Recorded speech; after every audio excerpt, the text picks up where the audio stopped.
Bonjour, c'est Pauline, comment allez-vous? Aujourd'hui, dans mes méditations, j'ai lu le livre de l'Acte des Apôtres au chapitre 21.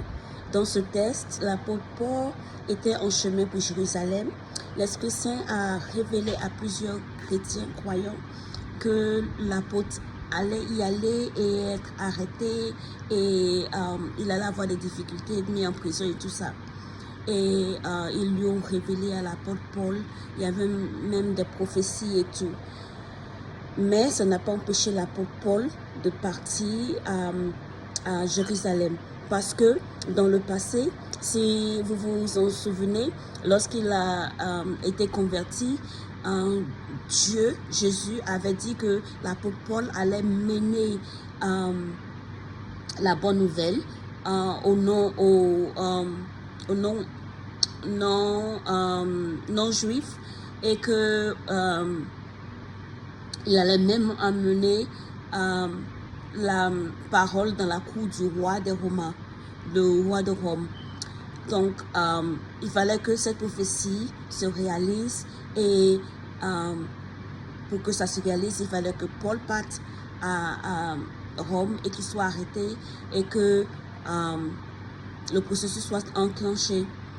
En méditant sur cette parole, ça m'a rappelé certaines difficultés que j'ai connues dans la vie. Pas pour dire que je suis l'apôtre Paul, je ne suis pas l'apôtre Paul, mais ça m'a montré que malgré le fait qu'il savait, l'apôtre Paul savait qu'il y avait une difficulté, il savait tout ce qu'il allait traverser. Ça aurait été facile pour lui de dire, hey, écoute, moi je suis out of here. On prend un avion et puis un bateau et puis se casser, se chercher comme on le dit chez nous. Mais il ne l'a pas fait. Il a marché dans la difficulté, il a marché vers la difficulté, les yeux grands ouverts, sachant ce qu'il attendait. Et l'Esprit m'a convaincu sur mon cœur que dans la vie, et surtout quand on est croyant, quand on traverse une difficulté,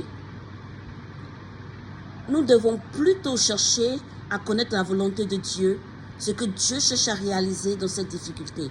Obviously, la difficulté ne vient pas de Dieu, mais comme le dit la parole de Dieu, tout concourt au bien de ceux qui aiment Dieu.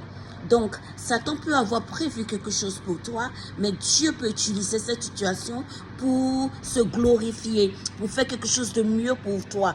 Par exemple, quand les frères de Joseph ont jeté Joseph dans le puits, ils voulaient s'en débarrasser, ils voulaient le tuer, et ils voulaient le vendre en esclave pour qu'il soit de leur vie, comme ça ils n'auront plus à être humiliés par le fait qu'il était le préféré de leur père.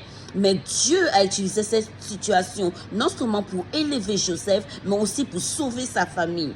Donc lorsque nous avons une situation, nous avons une difficulté, au lieu de demander au Seigneur de nous sortir de cette difficulté, demandons plutôt au Seigneur la force de pouvoir traverser cette difficulté afin de lui envoyer, lui apporter la gloire dans cette difficulté. C'est la volonté de Dieu en fait que nous devons chercher et que nous devons essayer de faire dans cette difficulté. Obviously, si tu pries, Dieu va te sortir de cette difficulté parce qu'il est un bon Père. Mais tu aurais manqué l'opportunité de glorifier Dieu, tu aurais manqué l'opportunité de voir la main, de voir la gloire de Dieu. Parce que tu es son enfant, Dieu ne va pas te laisser mourir. Le même Dieu qui est apparu dans le feu à Daniel et ses compagnons, le même Dieu est capable d'apparaître dans ta situation.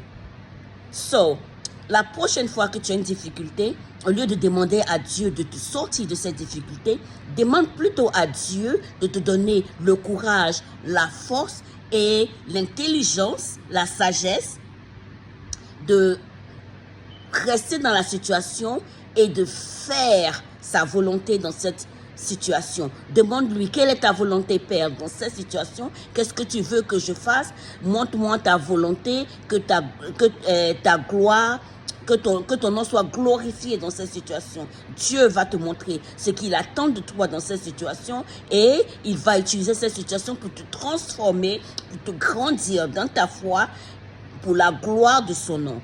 Amen. Gloire à Dieu.